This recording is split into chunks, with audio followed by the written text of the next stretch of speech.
kompleto, kompleto.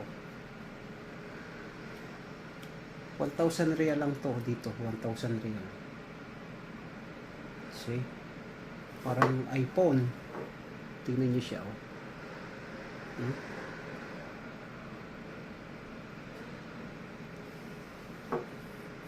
Charger, cable, headset, sticker, and ano to, tempered glass.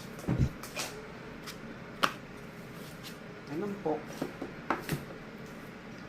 tinignan ko yung mga specs niya, maganda. May mga specs siya, yung mga Snapdragon Dimensity. Bali yung specs niya nasa kategory ng D. Kasi yung regular Android nasa class D at class C.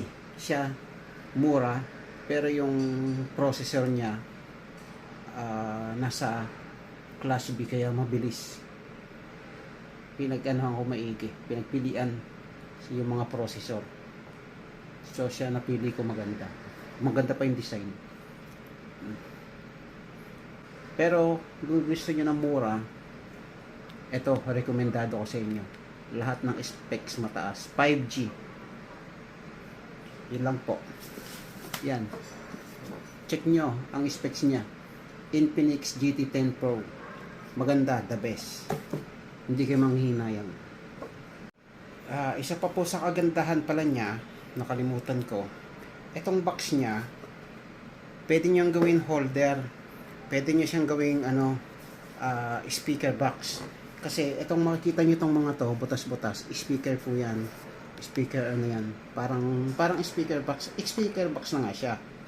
Tapos, itong mobile nyo, pwede nyo siyang ilagay dito.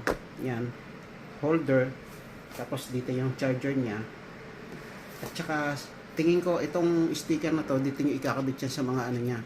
Parang mukhang may ano na kayo. Sticker box na talaga. Yan, design. 256 GB. Tapos yung RAM niya, 16 GB RAM. Yun lang po. Talagang maganda. The best. Okay? Bye-bye.